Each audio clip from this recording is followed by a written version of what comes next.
Hello everyone, आप सभी को आज के इस सामाजिक विज्ञान विषय के पाठ्य योजना में एक बार फिर से बहुत बहुत स्वागत है। आज की इस पाठ्य योजना में हम देखेंगे सामाजिक विज्ञान विषय के पाठ्य योजना और विषय है भूगोल। तो चलिए दोस्तों शुरू करते हैं आज का पाठ्य योजना। तो सबसे ऊपर आप देख सकते हैं सामाजिक विज्ञान विषय की पाठ्य योजना संख्या 42 लिखी हुई है। यहाँ पर आपको पाठ्य योजना संख्या लिखनी होती है, जितनी भी संख्या आपके पाठ्य योजना की होगी। उसके बाद विद्यालय का नाम मेंशन करेंगे। आप जिस विद्यालय में पढ़ाने के लिए जाएंगे उस विद्यालय का नाम यहाँ पर मेंशन करेंगे। उसके बाद छात्राध्यापक अथवा छात्राध्यापिका का नाम लिखेंगे। यदि आप पुरुष हैं तो छात्राध्यापक का नाम लिखेंगे और यदि आप महिला हैं तो छात्राध्यापिका का नाम लिखेंगे। ठीक है। उसके बाद कालांश मेंशन करेंगे। कालांश यानी कि पीरियड, आप जिस भी पीरियड में पढ़ाने के लिए जाएंगे उस पीरियड का यहाँ पर मेंशन करेंगे। उसके बाद है कक्षा, कक्षा है 10, विषय है सामाजिक विज्ञान, प्रकरण है वन एवं वन्य जीव संसाधन, अवधि है 45 मिनट। किसी किसी विद्यालय में 35 मिनट या 40 मिनट भी होता है, तो आप अपने विद्यालय के हिसाब से देख लीजिएगा। उसके बाद दिनांक मेंशन करेंगे। ठीक है। तो फ्रेंड्स, ऐसे बहुत सारे वीडियो पाने के लिए आप इस चैनल को सब्सक्राइब कर लीजिए और आप किसी विषय का लेसन प्लान चाहते हैं तो कमेंट बॉक्स में कमेंट करके ही बता सकते हैं। तो चलिए आगे बढ़ते हैं। उसके बाद आता है सामान्य उद्देश्य। सामान्य उद्देश्य विषय संबंधित होता है, तो यहाँ पर आप सामाजिक विज्ञान विषय को ध्यान में रखकर लिखेंगे। सामान्य उद्देश्य में विषय और विषय को पढ़ाने से बच्चों में किन किन चीज़ों का विकास होगा वो सब इसमें लिखेंगे। इसमें मिनिमम 4 से 5 पॉइंट लिख सकते हैं या मैक्सिमम 8 से 10 पॉइंट लिखा जा सकता है। तो देखिए, पहला पॉइंट में लिखेंगे छात्रों में भूगोल विषय के अध्ययन के प्रति रुचि उत्पन्न करना। दूसरा पॉइंट लिखेंगे छात्रों में प्रकृति प्रेम की भावना जागृत करना। तीसरा पॉइंट में लिखेंगे छात्रों को भौगोलिक तत्वों का ज्ञान कराना। और चौथा पॉइंट में लिखेंगे छात्रों को भौगोलिक पृष्ठभूमि की जानकारी देना। ठीक है। उसके बाद आता है विशिष्ट उद्देश्य। विशिष्ट उद्देश्य कुछ ऐसे उद्देश्य जो कि टॉपिक से रिलेटेड उद्देश्य होता है, यानी कि छात्राध्यापक के द्वारा छात्रों को पढ़ाने के बाद छात्रों में क्या क्या बिहेवियर में चेंज आएंगे और किन किन चीज़ों का उनमें विकास होगा, वो हमारे विशिष्ट उद्देश्य के अंदर इंक्लूड होते हैं। इसमें मिनिमम 3 पॉइंट लिख सकते हैं या मैक्सिमम 4 से 5 पॉइंट लिखा जा सकता है। तो देखिए, पहला पॉइंट लिखेंगे छात्र वन एवं वन्य जीव संसाधन का प्रत्यय स्मरण कर सकेंगे। दूसरा पॉइंट में लिखेंगे छात्र वन्य जीवों को बचाने के उपायों का दैनिक जीवन में उपयोग कर सकेंगे। और तीसरा पॉइंट में लिखेंगे छात्र वन्य जीवों के वर्गीकरण करने में सक्षम होंगे। ठीक है। उसके बाद लिखेंगे शिक्षण विधि। शिक्षण विधि यानी कि टीचिंग मेथड। इसमें शिक्षक कौन कौन सा शिक्षण विधि प्रयोग कर पढ़ा रहे हैं वो यहाँ पर मेंशन करना होता है। तो देखिए, व्याख्यान विधि, प्रश्नोत्तर विधि, आगमन विधि तथा निगमन विधि। ठीक है। उसके बाद लिखेंगे शिक्षण सामग्री। इसमें आप शिक्षण सहायक सामग्री भी लिख सकते हैं। इनमें और सारी सामग्री आते हैं जो शिक्षक पूरे कक्षा यानी पूरे 45 मिनट पढ़ाने के दौरान प्रयोग करता है। जैसे कि देखिए, चौक, डस्टर, श्यामपट, संकेतक, रोलर बोर्ड इत्यादि। ठीक है। उसके बाद लिखेंगे पूर्व ज्ञान।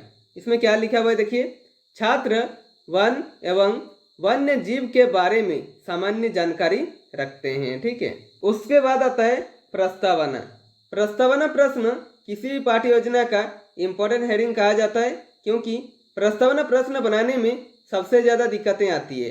तो प्रस्तावना प्रश्न का फॉर्मेट कैसे बनता है देखते हैं। प्रस्तावना प्रश्न का फॉर्मेट 3 कॉलमों से बनता है। पहला कॉलम में लिखेंगे क्रम संख्या, दूसरा कॉलम में लिखेंगे छात्र अध्यापक क्रियाकलाप अथवा छात्र अध्यापिका क्रियाकलाप, और तीसरा कॉलम में लिखेंगे छात्र छात्रा क्रियाकलाप। ठीक है।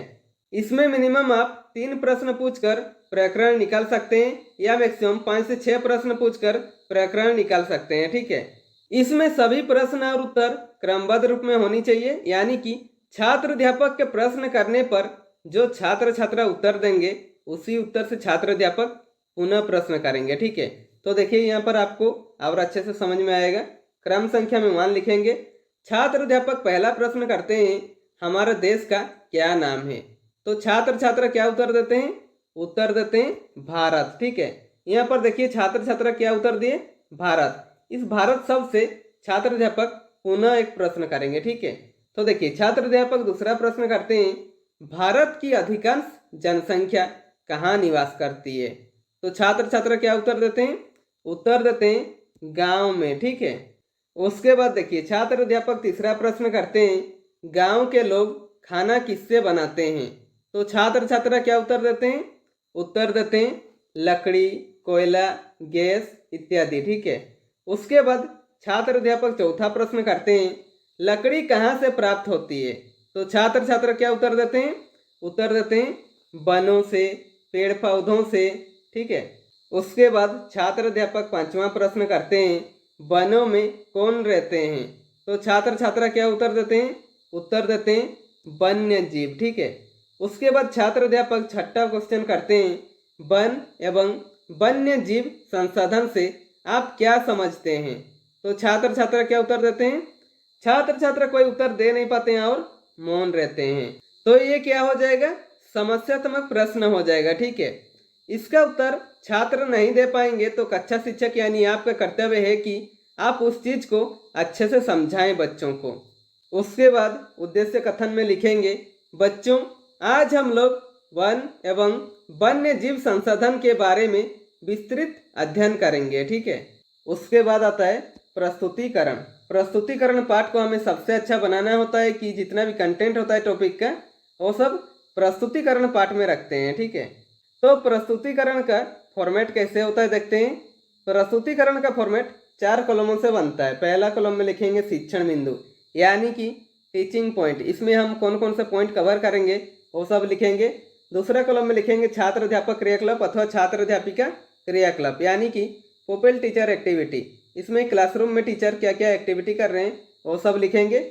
और तीसरा कॉलम में लिखेंगे छात्र छात्रा क्रियाकलाप और चौथा कॉलम में लिखेंगे श्यामपट कार्य, ठीक है। तो देखिए सबसे पहले लिखेंगे शिक्षण बिंदु पर वन एवं वन्य जीव संसाधन परिचय, ठीक है। और इसके बारे में छात्र अध्यापक जो बताएंगे वो छात्र अध्यापक क्रियाकलाप पर लिखेंगे। तो देखिए क्या बताते हैं, जब किसी स्थान पर बहुत से पेड़ पौधे उपयुक्त भूमि और वर्षा मिल जाने पर उग जाते हैं तो उस क्षेत्र को वन क्षेत्र कहते हैं। मानव की आधारभूत आवश्यकताओं की पूर्ति के लिए सदैव वनों को दहन किया जाता है, इसलिए वन किसी भी राष्ट्र की अति मूल्यवान संपत्ति होते हैं।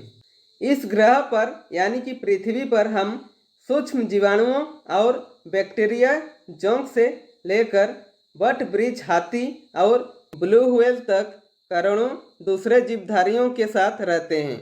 मानव और दूसरे जीवधारी एक जटिल पारिस्थितिकी तंत्र का निर्माण करते हैं जिसका हम मात्र एक हिस्सा हैं और अपने अस्तित्व के लिए इसके विभिन्न तत्वों पर निर्भर करते हैं, ठीक है।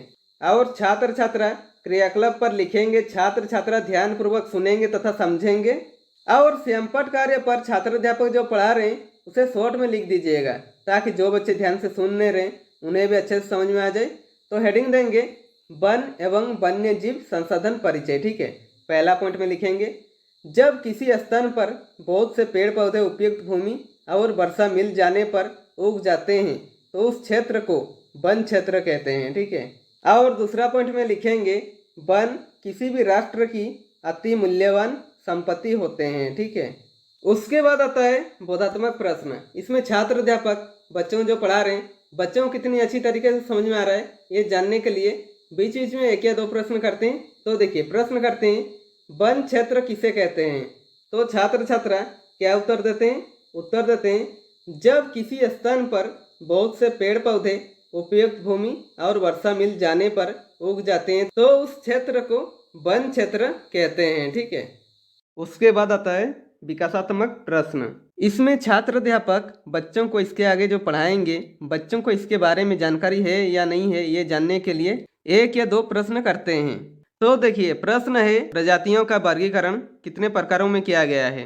तो छात्र छात्रा क्या उत्तर देते हैं?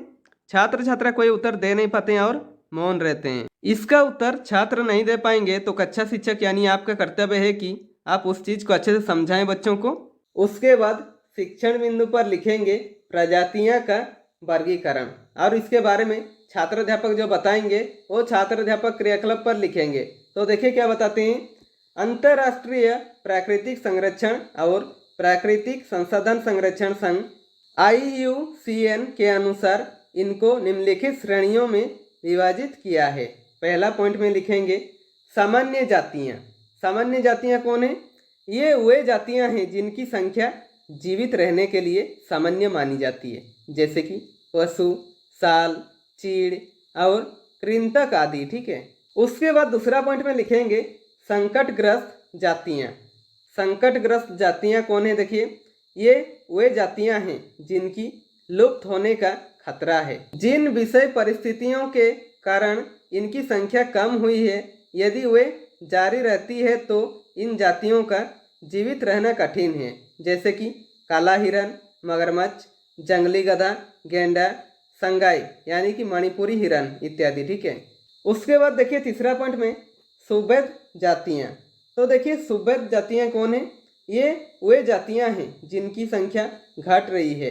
यदि इनकी संख्या पर विपरीत प्रभाव डालने वाली परिस्थितियाँ नहीं बदली जाती और इनकी संख्या घटती रहती है तो यह संकटग्रस्त जातियों की श्रेणी में शामिल हो जाएगी, जैसे कि नीली भेड़, एशियाई हाथी और गंगा नदी की डॉल्फिन इत्यादि। ठीक है। उसके बाद देखिए चौथा पॉइंट में है दुर्लभ जातियाँ। तो देखिए दुर्लभ जातियाँ कौन है? इन जातियों की संख्या बहुत कम है या सुबेद हैं और यदि इनको प्रभावित करने वाली विषम परिस्थितियां नहीं परिवर्तित होती तो यह संकटग्रस्त जातियों की श्रेणी में आ सकती है। उसके बाद देखिए पांचवा पॉइंट में है स्थानिक जातियाँ। ये कौन है? देखिए ये जातियाँ प्राकृतिक या भौगोलिक सीमाओं से अलग विशेष क्षेत्रों में पाई जाने वाली जातियाँ हैं, जैसे कि देखिए अंडमानी टील, निकोबारी कबूतर, अंडमानी जंगली सुअर और अरुणाचल के मिथुन इत्यादि। ठीक है। उसके बाद देखिए छठवां पॉइंट है लुप्त जातियाँ। ये कौन सा जातियाँ हैं? देखिए ये वे जातियाँ हैं जो इनके रहने के आवासों में खोज करने पर अनुपस्थित पाई गई है। ये उपजातियाँ स्थानीय क्षेत्र, प्रदेश, देश, महाद्वीप या पूरी पृथ्वी से ही लुप्त हो गई है। ऐसी उपजातियों में एशियाई चीता और गुलाबी सिर वाली बतख शामिल हैं। ठीक है। और छात्र छात्रा क्रियाकलाप पर लिखेंगे। छात्र छात्रा ध्यानपूर्वक सुनेंगे तथा समझेंगे और श्यामपट कार्य पर छात्र अध्यापक जो पढ़ाए उसे शॉर्ट में लिख दीजिएगा, ताकि जो बच्चे ध्यान से सुन नहीं रहे उन्हें भी अच्छे से समझ में आ जाए। तो हेडिंग देंगे प्रजातियां का वर्गीकरण और इसमें लिखेंगे अंतर्राष्ट्रीय प्राकृतिक संरक्षण और प्राकृतिक संसाधन संरक्षण संघ IUCN के अनुसार इनको निम्नलिखित श्रेणियों में विभाजित किया है। पहला पॉइंट सामान्य जातियाँ। सामान्य जातियाँ में कौन आते हैं? देखिए जैसे कि पशु, साल, चीड़ इत्यादि। ठीक है। उसके बाद देखिए दूसरा पॉइंट है संकटग्रस्त जातियाँ। इसमें कौन कौन आते हैं? देखिए उदाहरण में काला हिरन, मगरमच्छ, जंगली गधा, गेंडा, संगाई यानी कि मणिपुरी हिरन। ठीक है। उसके बाद तीसरा पॉइंट देखिए सुबेद जातियाँ। इसमें कौन कौन आते हैं? देखिए उदाहरण में देखिए नीली भेड़, एशियाई हाथी और गंगा नदी की डॉल्फिन इत्यादि। ठीक है। उसके बाद देखिए चौथा पॉइंट है दुर्लभ जातियाँ। इसमें कौन आते हैं? देखिए इन जातियों की संख्या बहुत कम है या सुबेद है और यदि इनको प्रभावित करने वाली विषम परिस्थितियां नहीं परिवर्तित होती तो यह संकटग्रस्त जातियों की श्रेणी में आ सकती है। उसके बाद देखिए पांचवा पॉइंट है स्थानिक जातियाँ। इसमें कौन कौन आते हैं? देखिए उदाहरण में अंडमानी टील, निकोबारी कबूतर और अंडमानी जंगली सुअर इत्यादि। ठीक है।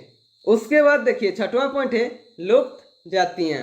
इसमें कौन कौन आते हैं? देखिए ये उपजातियाँ स्थानिक क्षेत्र, प्रदेश, देश, महाद्वीप या पूरी पृथ्वी से ही लुप्त हो गई है, जैसे कि देखिए उदाहरण में एशियाई चीता, गुलाबी सिर वाली बतख इत्यादि। ठीक है। उसके बाद आता है बोधात्मक प्रश्न। इसमें छात्र अध्यापक बच्चों जो पढ़ा रहे हैं बच्चों को कितनी अच्छी तरीके से समझ में आ रहा है ये जानने के लिए बीच बीच में एक या दो प्रश्न करते हैं। तो देखिए पहला प्रश्न करते हैं संकटग्रस्त जातियों के उदाहरण दीजिए। तो छात्र छात्रा क्या उत्तर देते हैं? उत्तर देते हैं काला हिरन, मगरमच्छ, जंगली गधा, गेंडा इत्यादि। ठीक है। उसके बाद छात्र अध्यापक दूसरा प्रश्न करते हैं सुबेद जातियाँ के उदाहरण दीजिए। तो छात्र छात्रा क्या उत्तर देते हैं? उत्तर देते हैं नीली भेड़, एशियाई हाथी, गंगा नदी की डॉल्फिन इत्यादि। ठीक है। यहाँ पर हमारा प्रस्तुतिकरण समाप्त होता है। इसके आगे यदि आप बढ़ाना चाहते हैं तो बढ़ा सकते हैं। उसके बाद प्रस्तुतिकरण को समाप्त करेंगे, ठीक है। उसके बाद आता है पुनरावृत्ति। पुनरावृत्ति छात्र केंद्रित होता है। इसमें बच्चों के लिए प्रश्न पूछा जाता है ताकि बच्चों का ध्यान ना भटके। इसमें मिनिमम आप 1 या 2 प्रश्न कर सकते हैं या मैक्सिमम 3 से 4 प्रश्न कर सकते हैं। तो देखिए, पहला प्रश्न करेंगे वन किसे कहते हैं। दूसरा प्रश्न करेंगे वन्य जीव किसे कहते हैं। उसके बाद आता है मूल्यांकन। मूल्यांकन शिक्षक केंद्रित होता है, यानी कि शिक्षक अपना तथा छात्रों का भी साथ में मूल्यांकन करते हैं कि जो उन्होंने 45 मिनट का क्लास लिया बच्चों को कितनी अच्छी तरीके से समझ में आया, ये जानने के लिए इसमें मिनिमम 1 या 2 प्रश्न करते हैं या मैक्सिमम 3 से 4 प्रश्न कर सकते हैं। तो देखिए, पहला प्रश्न करते हैं वन्य जीव क्यों लुप्त होते जा रहे हैं। दूसरा प्रश्न करते हैं दुर्लभ जातियां किसे कहते हैं। उसके बाद आता है गृह कार्य। गृह कार्य पे ऐसे प्रश्न बनाइए कि बच्चों को घर पे जाकर वो चैप्टर रिवाइज करने का मौका मिले और आप उन्हें अच्छे से चेक भी कर सके। इसमें भी मिनिमम आप 1 या 2 प्रश्न करेंगे या मैक्सिमम 3 से 4 प्रश्न कर सकते हैं। तो देखिए, प्रश्न करते हैं निम्नलिखित प्राणियों या पौधों का उनके अस्तित्व के वर्ग से मेल करें, ठीक है। देखिए, एक तरफ लिखा हुआ है जानवर या पौधे और दूसरा तरफ लिखा हुआ है अस्तित्व वर्ग।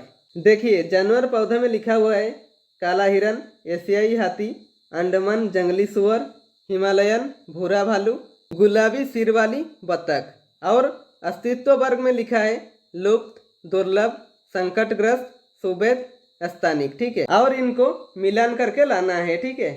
तो फ्रेंड्स, इसी के साथ हमारा आज का लेसन प्लान कंप्लीट होता है। यदि वीडियो पसंद आए तो लाइक कीजिए और यदि आप चैनल में नए हैं तो चैनल को सब्सक्राइब कर दीजिए और बेल आइकन को दबा दीजिए ताकि मेरे सारे वीडियो आप तक पहुंचती रहेगी। और हो सके कैसे लगे वीडियो कमेंट बॉक्स में कमेंट करके ही बता सकते हैं।